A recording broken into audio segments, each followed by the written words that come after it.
Let's get rid of that. Here we go. We're a little high on the hog today. That's not too good. We'll just name this thing down a little bit. Let's try the new angle. There we go. Woo. Got sitting down low. That looks terrible, doesn't it? Let's go on over here. We're going to fix that. But tomorrow at the Miller Business Center, what's going to happen tomorrow? Well, listen to this guy, and he'll tell you. Are you ready? June 14th at the Miller Business Center. That's right, we're going to be talking about how to develop and deliver your elevator pitch. That's right, developing it. Why should people care? What is it that's going to further the conversation when you tell them what it is that you do and why it is that you do what you do? Not only that, we're going to figure out different places for you to put that elevator pitch, whether it be on camera, on written words, social media, or allow others to be inspired to contact you. Looking forward to seeing you June 14th at the Miller Business Center. O'clock, he's going to put me back over there. It's going to be 9 o'clock in the morning. Very excited about that whole thing. You know, those guys that are there are absolutely terrific. Then we'll put that on. I'm getting better at this. Wow, that's TikTok. That's not what we're looking to do. We don't do TikTok. There we go. That is what we do. Well, I'll bring TikTok into the equation here in a second, but that's it. So it's the Entrepreneur's Toolkit. That's right. I love the fact that it's that. So they have the Miller Business Mornings, which I believe are on Fridays solely. They do other programs that like half days, and then this one is I guess this is the in-between one. So this is 90 minutes from 9 to 10:30 in the morning. It is absolutely complimentary to you. I hate that word free. It's never free. It's not free. You got to take time out of your day to go. So the event is complimentary. Your time is worth a lot of money. I definitely respect that. So I really appreciate the fact that, from what I'm told, quite a few people have registered for this thing already. So that's really good. So it's tomorrow morning. You need to go to the Miller Business Center. There is a URL address in here someplace. It's one of those interesting ones. Let me see. Maybe it's on the next slide. No, it is not. So I'll put that up over there. And Carrie, good afternoon to you. So let's get back to it. Developing, delivering. Let's go with the delivery side of things, right? Put me back. Take that off. We're going to take that off. So the question, though, is, are you more effective, or is it more effective for you if you could speak extemporaneously, impromptu, off the cuff, by just in the moment? Or is it better if you're able to speak and deliver a well-defined, well-structured, thought-out, impeccable speech from a lectern, on a stage, even at a networking event? Even with one of those headset mics and you're at a trade show and you're talking about your product, but you got it down pat. You know every word inside and out. You know exactly where you are. What's more effective? I think a lot of that has to do with what your situation is as to which way it is more effective or not. Look, if I'm going to sit here and I'm going to tell you how to exactly, if there was one way, right? If there was one way to do a podcast, to do one of these videos, and I told it to you exactly how to do it without any variances depending upon the audience. And now I'm talking about a live presentation here now. Well, that really should be structured because it's exactly the same each and every time.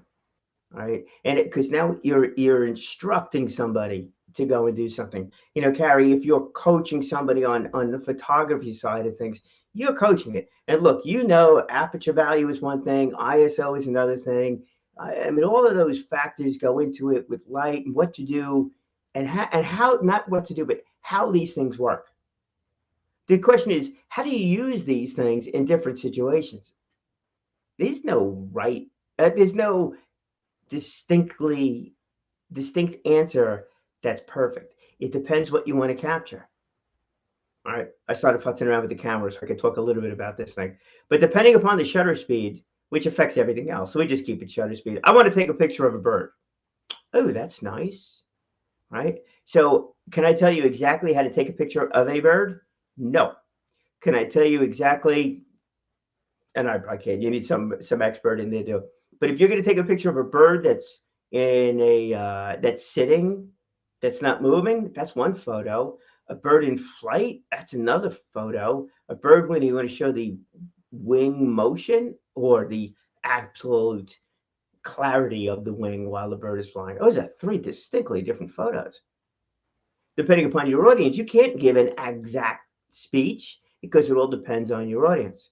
Now, you know very well that I very much favor the being able to communicate in an impromptu fashion. I think that is more effective for me because more of my presentations are live in the moment, all the rest of that kind of stuff, even including this thing, you know. So that's where I favor. But if you are giving a technical speech, I think the way it goes the other way. Also, if you need to write out a speech and you really need it to be exact because you're going to be recording it and it's something that explains something that's material fact, or you're explaining you.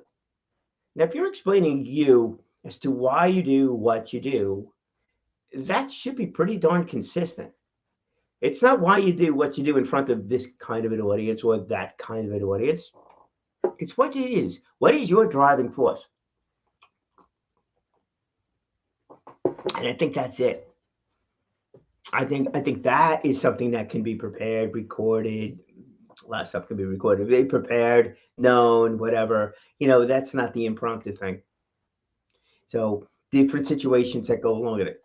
But if you want to become a better speaker and you're speaking in front of live people, right?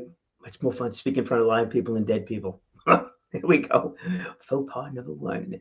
But I mean, if you're speaking in front of a live audience as opposed to this, where, I mean, granted you are live, I am live, but I'm talking to a camera here, not to people. The feedback I get back is minimal, when it comes to the comments over there. But I think the confidence factor is actually more important sometimes than the content factor. Yeah. Again, we're not building spaceships here or doing anything like that. But why do you speak? What is what is your main reason for wanting to get in front of an audience? Is it to tell people how smart you are? Say, hey, my name is Brian Cohen. I'm brilliant, and you should listen to every word I say. Hang on to every word I say because it is second to none. That's that's a bunch of gibberish. Especially in my case, that is absolutely a bunch of gibberish. So you know, that's not really it. But most people I know, most of those entrepreneurs, small business owners, medium business owners, or even bigger business owners, right? When they're speaking for a reason. They're speaking because they want to gain more followers, build their business. They want to grow. They want to grow their audience for some reason or another. So ultimately, they want that audience to interact with them. Could be in different ways. Could be you want them to buy your book in the back of the room. Well, that's interacting with them. Could be you want to sign up for a newsletter. Could be you want them to call you in the future because, hey, you're the one. Aren't you the one that really helps businesses get through those things? Aren't you the guy? Aren't you the woman with the camera? All the rest of that kind of stuff, right? So you want to be seen as an expert. So you want to have the knowledge out there. Granted, you can't just go up there and say absolutely nothing. That's not going to get you anyplace. But what's the biggest thing that people want to see? I know what you're thinking here. Well, you got to know, like, and trust, right? I mean, that's the standard thing, right? If I don't know you, I'm not calling you. Okay. If I don't like you, I'm not going to call you. I don't like you. Why am I calling you? Right? Must be some extreme situation out there with like, oh, an absolute, person's a moron, but he's the one. Right. So no, yes, like, yes. All right, let's go. I'm going to go with 95% on the like side, and trust. And that trust thing is a big deal. How do you gain people's trust? if you're the person speaking in front of an audience, or even on something like this, or you're the guest on somebody's podcast, right? It's absolute sincerity, authenticity, all the rest of that stuff. And how do they see that? They see that because you're not searching for words. It's because you're coming across with all kinds of confidence. You need that confidence. If you're coming across and you're searching for words all the time, and there's a big difference between searching for words and pausing. If you're pausing effectively, it's fine. If you're looking for that, what was that word again? And it's something in your industry, you're going to lose me. And if you're going to lose me while you're giving a presentation, and you lost me. It's so hard to get people back. I've learned that one too. But if you lose somebody during your presentation and you don't get them back, you've lost the whole thing. It's like that person could just walk right out of the room and that's it. And the problem too is that if you lose one, how many others have you lost? You just don't even realize it.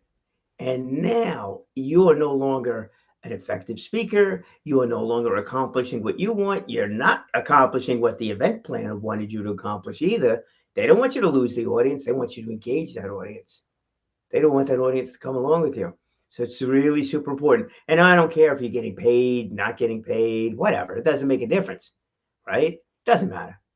Either way, you're somehow getting compensated for whatever that speech is, whether it's new followers or whatever, that kind of. So it's the confidence level. And that's where it all comes back.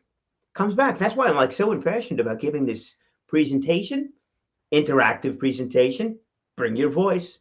You can bring a notepad, but bring your voice. Because it's that confidence level that has to be there. It's like, hi, my name is Brian. I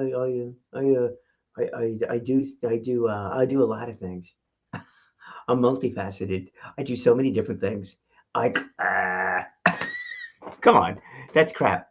So you need to come across with confidence. Where do you gain your confidence? Could be a number of different ways, but you got to figure that out as to where it is. For me, how did I gain my confidence? By saying yes. That's all I did. I just said yes. Oh, crazy stuff I got myself into. Crazy stuff. Got Rizzo's book back there again. Hey, Steve, we got to talk about this.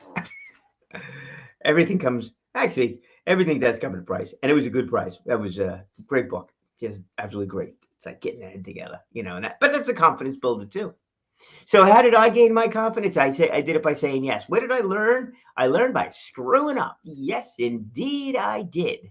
I kept on messing up. I don't want to go that far, but Toastmasters, great place to screw up. That's Darren LaCroix says that. He's absolutely right. I gave some speeches that were just not good. I gave others that were pretty good. A few that were right up there.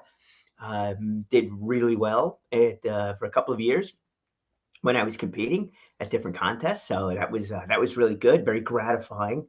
I did better on the impromptus. Actually, I did really well on the impromptu speeches, and I tried to give a prepared speech. I was in one of those contests too, and it just didn't. I got my big laugh when I was impromptu. So that was a lesson to be learned there. That was definitely a lesson to be learned there. But being prepared for things, yes. I was conference chair until we decided Toastmasters too. Never did that. I had no idea. I had no idea the amount of work that was involved in that one too. But I learned another form of communication because my committees, had 17 committees, they were spread out between Westchester, Manhattan, and all of Long Island. We never all got together. Piecemeal we did. I did meet with everybody over the course of about 9 months. But I learned how to communicate differently with that, how to communicate remotely. That was pre-video and all the rest of that kind of stuff. Amazing. And it wasn't that long ago. It was 2009. Come think of it, right? 2009, and we weren't even thinking about using video. It was just emails. But I learned how to write a lot better because of that. That's another form of communication. Biggest mistake, not knowing your audience. Gave a presentation at a women's expo, and I thought the audience was more businesswomen. They were not. They were school administrators, teachers, and stuff like that. My content was way off. For one, the other side of it too, I wanted to bring up what I thought was important, and damn it, did I blow that one too. It was proper attire. Proper attire. And I asked a few friends about how to do it. One of them said, don't even do it. Another one said, can do it, just make it much more of a discussion. I went into spitting out my opinion on the whole thing, and that was none too good. So I've come to learn that I like getting more audience to bring up difficult topic. Well, I'll bring up the difficult topic, but allow them to make the comments and then kind of go from there. This goes into the whole concept now that I use is finding others that are delivering the same message that I want to deliver, but they're delivering it their way. Same thing, right? It's the same thing. It's just some conceptually thing. So I learned by saying yes. I said yes at that women's expo. Did I know exactly what I was getting into? No, I should have learned a lot more. Cruise ship, another crazy one there too. What did I do? I was looking for a place to speak. All right, I go into one. I found out about one meeting. It turns out it was an AA meeting. It was Friends of Karen, I think it was called. I didn't know. All right, and then I wound up. I just went over to to the bar. They had a karaoke contest. I was like, I'll do karaoke. All right, why not? It's a stage. It's a microphone. I'm singing, not talking. Whatever. Next thing I know, I won. Yeah, only contestant in my category. I sang James Brown. Are you music people here? Yeah, I sang James Brown. I thought I was singing James Dean. James Dean, cocktail crooner, not James Brown. I feel good. I was unbelievable. The video is someplace. Got to find that video. Carrie, ever find that video? We'll put that one up. Karen, you've seen that one. Oh, that was a crazy night. But the thing is, and here's the point, right? Is it better to speak extemporaneously or prepared? The answer to that is it does depend on the content that you're delivering and who you are delivering that content. If you're getting up there with the absolute expert and you're teaching people, you got to know that prepared speech the whole way through. I get it. Some of it should be free flowing, but not altogether too much. And you'll see that with a lot of the professional speakers, a lot of their content is the same content. They're being hired for their content, right? It's then curtailed to the audience. So the impromptu side of it is definitely in there. Let's say this is bad percentages, but we'll just stay with the 80-20. 80% is absolute stuff they've done a million and one times. That's the content. That's what they deliver. That's what it is. That other 20%, keywords, audience participation, stuff like that. That's the impromptu thing. Same thing if you're an expert speaker doing that. And you want to know something? The reality is that on most presentations, when you're being brought up someplace because of some information you deliver, you best know that 80%, that real true content. How much of it's impromptu or not, it depends on how you approach it. I'm approaching this one with audience participation, so who knows? It all depends upon the size of the audience, who's talkative, who's not, how we can do it, and room setup. There's a whole bunch of things, which we'll find out tomorrow morning and go from there. All right, so that's what's going on there. So I do hope that you can attend. That's it. You heard my little spiel on the video. We're at 22 minutes, so let's keep this party moving along. Mike, I loved your photo this morning there, by the way. And to that song, we got to get the music up. Do a great job at that one. Hey, Carrie, you and Mike, man, should be, the guy's on a bike taking photos. Carrie just goes out there taking photos. All good stuff. Even Karen and myself, we went out one time. We were going to take start a photo album. Photos from afar, photos by car. So the deal with that one is that I had to stay in the car to take the photo. I had to stay attached to the car at least to take the photo. Yeah, and the weirdest photo we got, Buffalo on Long Island. Got photos of Buffalo. You know how hard that was? One, you got to find the buffalo. Challenge. Two, you had to find the right parking spot to see the buffalo. Three, and then the fence was a problem. of all the crazy things, the fence, because you can't take a picture through solid wood. Maybe you two can do that. I can't do that. Can't take a picture through solid wood. Who knows? Whatever. All right, let's go. Real true current events. Let's go backwards. It rained on Sunday. Ouch. Well, that's what the folks over at Oceanside High School said. Ouch, it rained. Oh, man, we're going to need to cancel this. No, no, no. We're going to need to postpone this. Yes, yes, yes.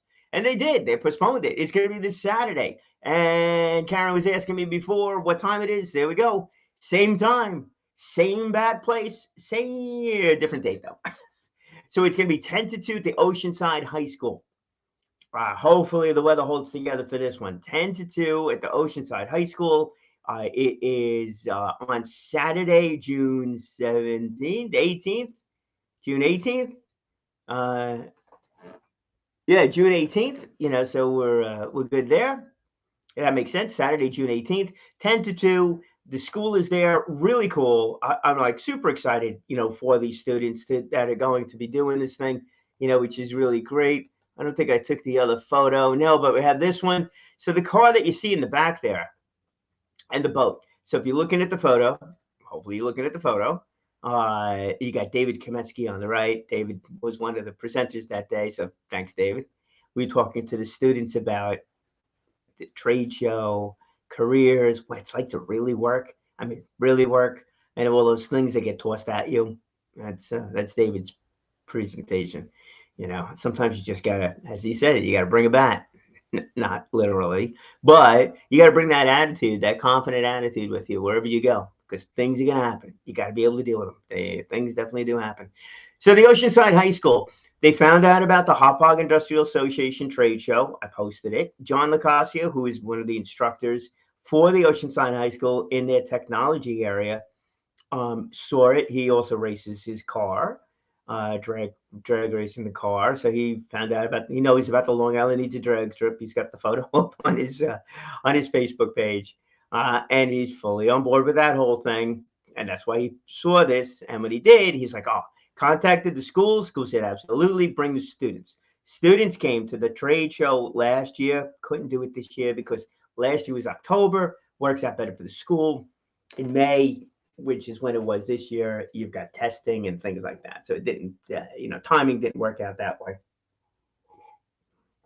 We'll get them there in October for the manufacturing day, month, week that they do. So the students, though, over the last couple of years, the students in that program have built two things. One, if you look a little bit to the left, that gold out there, that is actually a boat that they built. Yep, that is a wooden boat that they built. It is a fast boat too. Students learned an awful lot building that boat, wiring, engine, woodworking, painting, number of other things also. And then also the car that's straight back over there, that gray, rusty kind of thing. Well, that's on a trailer there. No longer on a trailer. Got a beautiful engine in it. All four tires, seats, the whole thing. The car runs. And they wanted to show off their work. So that is what's going to take place on Saturday, June 18th at the Oceanside High School. It's free to attend. They're inviting folks with cars, whatever, to come down over there, show your stuff. I think that'd be great. Here's the crowd I would love to see attend this thing. All right. If you have a car, certainly come down here. If you have a camera, you might want to come down there too. There's a camera club in Oceanside that they got a schedule of different things to do, and I'm hoping that they can attend. I will certainly be there with the camera. Maybe I'll bring my tripod and go figure out how to do interviews too. But the folks I would love to see get down there, I'd love to see the business community get down there. Because the message that I'm delivering through others is the fact that these students are learning skills that are applicable, 100% applicable in their careers as they move forward. 100%. 100%. Even the ones that are in the program and they're like, oh my gosh, this is not for me. I don't want to get my hands dirty. I don't want to build something. You know what? They have now been steered into the right direction for their careers. They now have learned that they don't want to be working on something over here. They want to be in more of a office setting and that kind of thing. I don't know. Maybe they're interested more on the computer side of it. They don't want to touch the engine, but they want to use I think it's AutoCAD, if I got the terminology correct. And that's my impromptu thing. The computer aided designs. Maybe they're on the computer side of it. So maybe they've learned a lot about how this stuff works, and then they could translate it on the computer. It's funny. When I was at the Seawood building over at Stony Brook University, there's a summer camp that actually does the exact opposite. They are a technology camp, and they are working with students to design stuff on a computer and then build it, not build it and then figure it out on the computer. So a lot of transferable skills, a lot of things they're going to learn there, and it's great. So here's the thing. I would love to see the business community down there. I'd love to see some of the HR people, some of the folks that write these job descriptions, some of the folks that are managers in different departments that are looking to see how they can find new employees. Now, granted, if somebody's in 10th grade, 11th grade, 12th grade, well, they're in 12th grade at this point in time, and they're graduating, you know what? Maybe they are potential employees tomorrow or as soon as they graduate, right? That's right around the corner in that respect. But even those kids, students that are in 10th grade, right? I mean, think about the experience that they could have inside of these high school programs that would be applicable to the business community and applicable to your business if you're one of those businesses that come down there, especially if your business is supporting that school program by showing up every once in a while, by talking about the career possibilities, by lending them or giving them some parts, older equipment, stuff like that, by working with them side by side every once in a while. Maybe have an employee day. Habitat for Humanity does it. They have employee days. You go out there and help build a home. Well, maybe have an employee day with one of these high schools. Have a couple of your employees come down there and say, you know what? Let's go help out the students a little bit. I think the community relations would be huge. Photo ops would be huge. We could we could talk about that one too. Photo ops would be big, but more important is the career opportunities for these students, either your company or other companies, and they'll see it, feel it, touch it. They'll know it. I think it'd be unbelievably inspiring. So why do I want you to go to this car show? For that. It's for the future of these students as they continue to grow, future of the businesses, your businesses when it comes to finding employees, and even the future of Long Island as a whole. Because the more people that are employed in careers, the more higher earning people we have here on the island, more taxes get paid and everything else that goes along with it. This place is a good place to live. It may not be the cheapest place in the world to live, but it's good.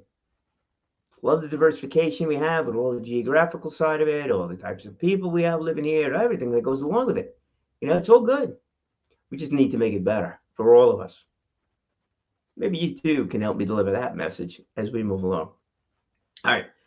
We'll see you tomorrow. Remember, speak well. I'll put that back over there. This way you guys know where you're going. And we're going to speak well. Right now, you're going to read well.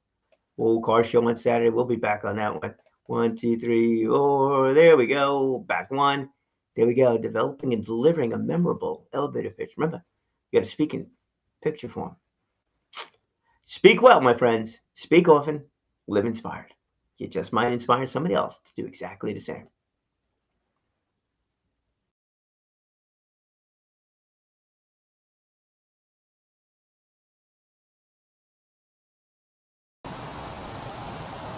Are you ready? June 14th at the Miller Business Center. That's right, we're going to be talking about how to develop and deliver your elevator pitch. That's right, developing it. Why should people care? What is it that's going to further the conversation when you tell them what it is that you do and why it is that you do what you do? Not only that, we're going to figure out different places for you to put that elevator pitch, whether it be on camera, on written words, social media, or allow others to be inspired to contact you. Looking forward to seeing you June 14th at the Miller Business Center.